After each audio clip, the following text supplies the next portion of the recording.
Hello guys, story शुरू करने से पहले आप लोगों से एक रिक्वेस्ट है। अगर वीडियो अच्छी लगी तो चैनल को सब्सक्राइब एंड वीडियो पर लाइक और एक कमेंट जरूर कर दीजिएगा। तो मूवी की स्टार्टिंग अमेरिका के एक अननेम्ड टाउन से होती है, जहाँ पर हम दो टीनेजर्स डैरन सान और स्टीव लियोनार्ड को देखते हैं। डैरन अपने पेरेंट्स की नजर में एक परफेक्ट किड होता है जिसका फ्यूचर बहुत ब्राइट होता है, लेकिन उसके पेरेंट्स डैरन के फ्रेंड स्टीव को बिल्कुल भी पसंद नहीं करते थे, क्योंकि स्टीव के कहने पर ही डैरन ने पहली बार अपने स्कूल को स्किप किया था। और ये बात जब उनके टीचर को पता चलती है तो उन्होंने डैरन के पेरेंट्स को फोन कर ये सभी बातें बता दी थी, जिसके बाद डैरन के पेरेंट्स उस पर काफी गुस्सा हो जाते हैं और डैरन को स्टीव के साथ फ्रेंडशिप तोड़ने के लिए कहते हैं, जिसके बाद डैरन अपने पेरेंट्स को दिखाने के लिए स्टीव से अपनी फ्रेंडशिप तोड़ देता है। नेक्स्ट डे डैरन स्टीव से मिलता है और उसे बताता है कि उसके पेरेंट्स ने उसके साथ फ्रेंडशिप तोड़ने को कहा है, मगर डैरन उससे कहता है कि वे अब भी सीक्रेट फ्रेंड रहेंगे। हालांकि स्टीव को ये सीक्रेट फ्रेंडशिप की बात बिल्कुल भी पसंद नहीं आती है, जिसके वजह से उन दोनों में बहस हो जाती है। वही उनके बहस करने के दरमियान वहाँ से एक स्ट्रेंज कार गुजरती है, जिसमें से कि कोई एक यूनिक पोस्टर बाहर फेंकता है, जिसे पढ़ने के बाद उन दोनों को पता चलता है कि उनके टाउन में एक सर्कस आया है। अगले दिन हम देखते हैं कि डैरन अपनी क्लास में मौजूद होता है, जहाँ वो बुक में उसी पोस्टर को देख रहा होता है कि तभी उसका टीचर उस पोस्टर को देख लेता है और क्लास में सभी स्टूडेंट्स को उस सर्कस में जाने के लिए मना करता है। लेकिन डैरन और स्टीव दोनों अपने पेरेंट्स से छुपकर सर्कस जाते हैं, क्योंकि स्टीव को वैम्पायर कल्चर बहुत पसंद होता है और डैरन को स्पाइडर काफी पसंद होते हैं। वहीं जब वे दोनों सर्कस पहुंचते हैं तो सबसे पहले वे अपने लिए टिकट्स बाय करते हैं और टिकट्स लेते टाइम एक टिनी क्रिएचर स्टीव के हाथ पर काट लेता है।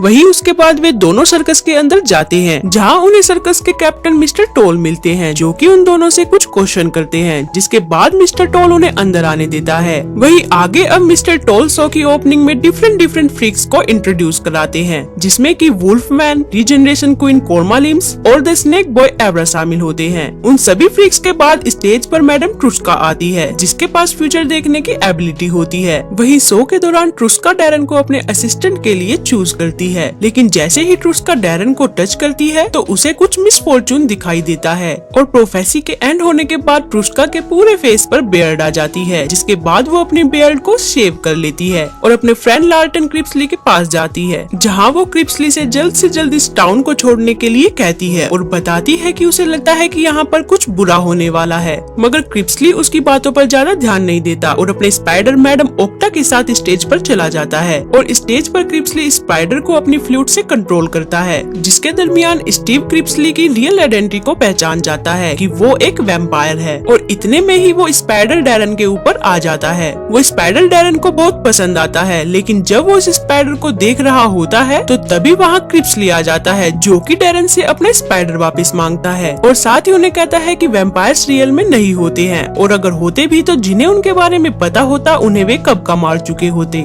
आगे शो के दौरान डैरन और स्टीव का टीचर पुलिस ऑफिसर के साथ वहाँ आ जाता है, जो कि उस शो को बंद कराने के लिए वहाँ आया होता है। डैरन और स्टीव अपने टीचर को वहाँ देखकर काफी घबरा जाते हैं और वहाँ से भागने लगते हैं, जिसके बाद डैरन क्रिप्सली के रूम के सामने पहुँचता है, क्योंकि डैरन को स्पाइडर काफी पसंद होते हैं, इसलिए वो क्रिप्सली के रूम के अंदर चला जाता है और उसके आने से पहले डैरन उसके स्पाइडर को लेकर एक क्लोजेट में छुप जाता है। वही रूम में आने के बाद क्रिप्सली अपने फ्रेंड गैवनर के साथ वैम्पायर वार के बारे में कुछ डिस्कस करने लगता है। गैवनर क्रिप्सली को बताता है कि मिस्टर टिनी वापस आ चुका है और वो वैम्पनीज के साथ मिलकर उनको मारने का प्लान बना रहा है। वही आगे जब वे दोनों ये बातें कर रहे होते हैं तो तभी इनके रूम में स्टीव आ जाता है, जिसे देखकर क्रिप्सली उसे वहाँ से जाने के लिए कहता है, लेकिन स्टीव उसकी बात नहीं मानता और क्रिप्सली से उसको वैम्पायर में चेंज करने के लिए कहता है। लेकिन स्टीव का ब्लड टेस्ट करने के बाद क्रिप्सली को उसके ब्लड में एविलनेस दिखाई देती है और इसलिए क्रिप्सली स्टीव को वैम्पायर में चेंज करने से मना कर देता है, जिसके बाद स्टीव क्रिप्सली से इस बात का बदला लेने के लिए बोलता है, जिसे सुनकर क्रिप्सली को काफी गुस्सा आ जाता है और वो उसे रूम से बाहर निकाल देता है। वहीं आगे जब क्रिप्सली अपने स्पाइडर को देखने के लिए जाता है तो उसे पता चलता है कि उसके स्पाइडर को किसी ने चुरा लिया है और ये सब देखकर डैरन, जो कि क्लोसेट में छुपा हुआ था, वो काफी घबरा जाता है और तुरंत वहाँ से भाग जाता है। मगर जब डैरन वहाँ से भाग रहा होता है तो तभी वो एक कार से टकरा जाता है और जिस कार से वो टकराता है वो वही कार होती है जो कि हमने मूवी के स्टार्टिंग में देखी थी। वो कार दरअसल मिस्टर टिनी की होती है, जो कि डैरन को कार के अंदर बुला लेता है। मिस्टर टिनी दरअसल डैरन को गलती से स्टीव समझ लेते हैं, मगर जब उसे पता चलता है कि डैरन में भी लीडर बनने का पोटेंशियल है तो वो ज्यादा डिसअपॉइंट नहीं होता। वहीं आगे रिसर्च पर्पस के लिए टिनी डैरन का एक हेयर ले लेता है, जिसके बाद वो उसे उसके घर छोड़ तोड़ देता है।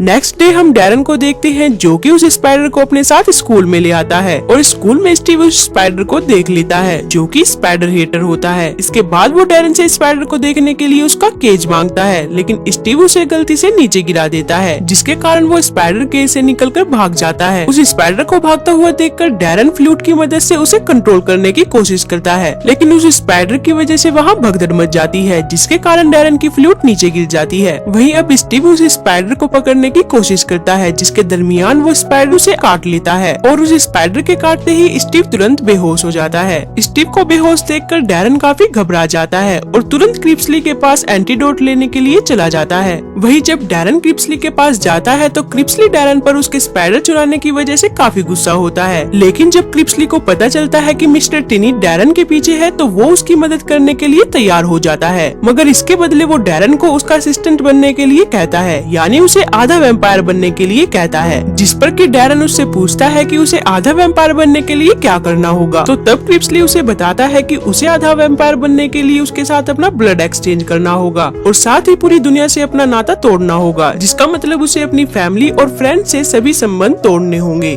क्रिप्सली की ये सभी बातें सुनकर डैरन काफी घबरा जाता है, मगर स्टीव को मरता हुआ देखकर वो आधा वैम्पायर बनने के लिए तैयार हो जाता है और अब उसके हाँ करने पर क्रिप्सली उसके साथ अपना ब्लड एक्सचेंज करता है और उसे आधा वैम्पायर बना देता है। वहीं थोड़ी देर बाद वे दोनों स्टीव के पास जाते हैं, जहाँ पर क्रिप्सली उसे एंटीडोट देकर ठीक कर देता है। स्टीव को ठीक करने के बाद क्रिप्सली डैरन से कहता है कि अब वक्त आ चुका है अपनी फैमिली को छोड़ने का, और बस ये कहने के बाद क्रिप्सली डैरन की गर्दन तोड़कर उसे छत से नीचे गिरा देता है। दरअसल क्रिप्सली ने ऐसा इसलिए किया होता है क्योंकि वो चाहता था कि उसकी फैमिली को लगे कि उनका बेटा डैरन अब मर चुका है, मगर असलियत में डैरन मरा नहीं होता, वो तो बस कुछ देर के लिए बेहोश हुआ होता है। वही अब सीन शिफ्ट होता है डैरन के फ्यूनरल की तरफ, जहाँ स्टीव को अचानक से डैरन की फिंगर्स पर वे निशान दिखाई दे जाते हैं जो कि डैरन को ब्लड एक्सचेंज करते टाइम आई थी, और उन निशानों को देखकर स्टीव समझ जाता है कि डैरन अब एक वैम्पायर बन चुका है। वहीं आगे अब क्रिप्सली डैरन की ग्रेव खोदकर उसे वहाँ से बाहर निकालता है, और जब वो उसे बाहर निकालता है तो तभी उसे वहाँ पर किसी के होने का एहसास होता है, जिसकी वजह से वो डैरन को वापस ग्रेव में जाने के लिए कहता है, मगर डैरन उसकी बात नहीं सुनता, जिस पर क्रिप्सली उसे खुद ही धक्का देकर ग्रेव में फेंक देता है। और जब वो उसे ग्रेव में फेंकता है तो तभी अचानक से वैम्पनीज का लीडर मुल्लो वहाँ आ जाता है, जो कि क्रिप्सली पर अटैक करने लगता है और साथ ही उसे कहता है कि वो यहाँ पर बस डैरन को लेने आया है, मगर क्रिप्सली उसे डैरन को ले जाने से मना कर देता है। और बस ये कहने के बाद क्रिप्सली डैरन को अपनी पीठ पर बैठाकर वहाँ से भाग जाता है और वापस सर्कस आ जाता है, जहाँ डैरन को म्यूजिक लवर एवरा वॉन का रूममेट बनाया जाता है। वहीं दूसरी तरफ हम स्टीव को देखते हैं, जो कि डैरन के मरने के बाद अब और नहीं जीना चाहता था और इसलिए वो सुसाइड करने की सोचता है, मगर उसके सुसाइड करने से पहले ही वहाँ टिनी आ जाता है, जो कि स्टीव को बताता है कि डैरन अभी भी जिंदा है और वो अब वैम्पायर बन चुका है। साथ ही टिनी उसे डैरन के खिलाफ भड़काता है और कहता है कि उसने तुम्हारा ड्रीम तुमसे चुरा लिया है, जिसे सुनकर स्टीव को काफी गुस्सा आता है और इसी का फायदा उठाकर टिनी उससे अपनी टीम में शामिल होने के लिए कहता है, जिस पर कि स्टीव उसकी टीम में शामिल होने के लिए मान जाता है।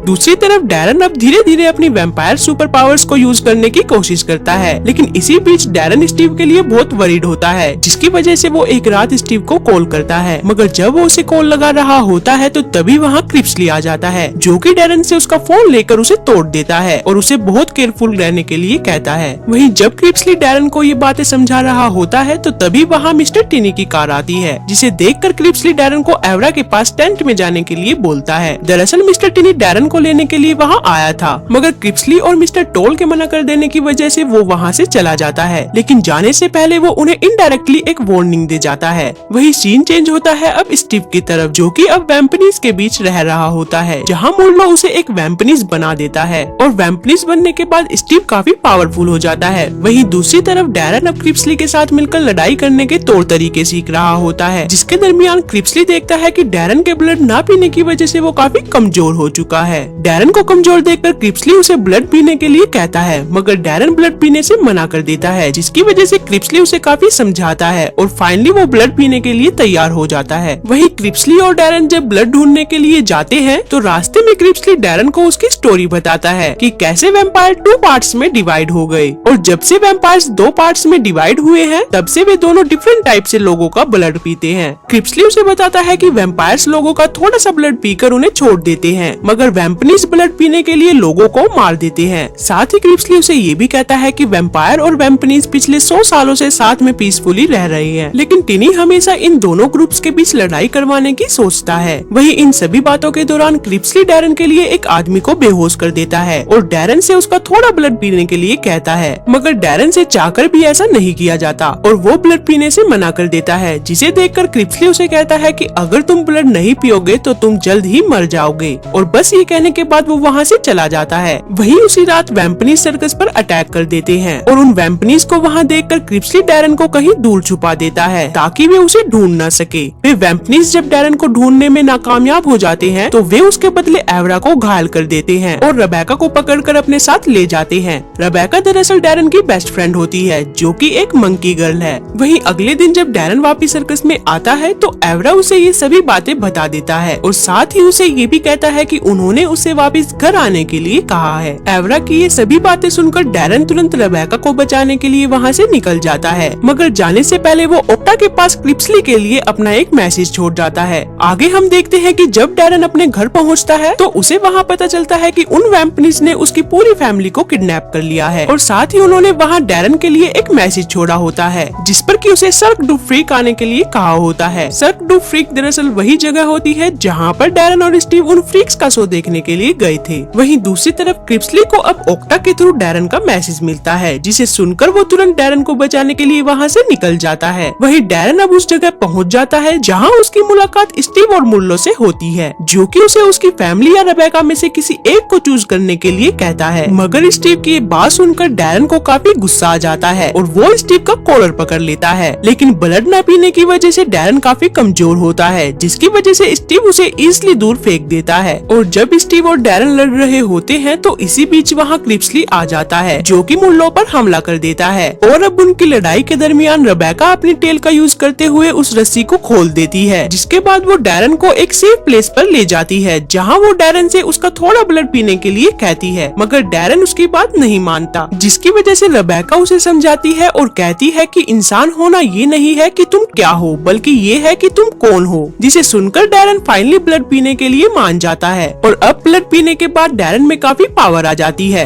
वहीं जब डैरन देखता है कि स्टीव और मुर्लो मिलकर क्रिप्सली को मारने वाले हैं तो तभी डैरन स्टीव पर हमला कर देता है और साथ ही क्रिप्सली मौका देकर मुर्लो को चाकू मार देता है, जिसकी वजह से मुर्लो की मौत हो जाती है। और मुर्लो की डेथ का मतलब होता है कि अब दोनों साइड की ट्रीटी टूट चुकी है। कि तभी इसी बीच वहाँ मिस्टर टाइनी आ जाता है, जो कि वेम्पायर और वेम्पनीज के बीच युद्ध की शुरुआत को सेलिब्रेट कर रहा होता है। साथ ही स्टीव भी इस चीज को सेलिब्रेट कर रहा होता है, मगर तभी डैरन सोचता है कि अगर ये बात कभी किसी को पता ही ना चले तो वार कभी स्टार्ट ही नहीं होगा, और इसीलिए वो स्टीव पर हमला कर देता है। लेकिन तभी मिस्टर टाइनी उन्हें रोक देता है और स्टीव को अपने पास बुला लेता है, जिस पर कि डैरन उसे रोकने की काफी कोशिश करता है, मगर वो उसकी बात नहीं सुनता और कहता है कि उन दोनों की डेस्टिनी अलग अलग है। वही इन सभी बातों के बाद मिस्टर टाइनी मुर्लो को एक लिटिल पर्सन में चेंज कर देता है और स्टीव को वेम्पनीज का न्यू लीडर बना देता है। वही टाइनी और स्टीव के जाने के बाद डैरन क्रिप्सली की मदद से अपनी फैमिली को घर ले आता है, जहाँ क्रिप्सली उन्हें हिप्नोटाइज करके उनकी याददाश्त को मिटा देता है। और अब अपनी फैमिली को बचाने के बाद डैरन क्रिप्सली और रेबेका के साथ वापस सर्कस आ जाता है। इसी के साथ हमारी मूवी यहाँ खत्म हो जाती है। अगर वीडियो अच्छी लगी तो चैनल को सब्सक्राइब एंड वीडियो पर लाइक और एक कमेंट जरूर कर दीजिएगा।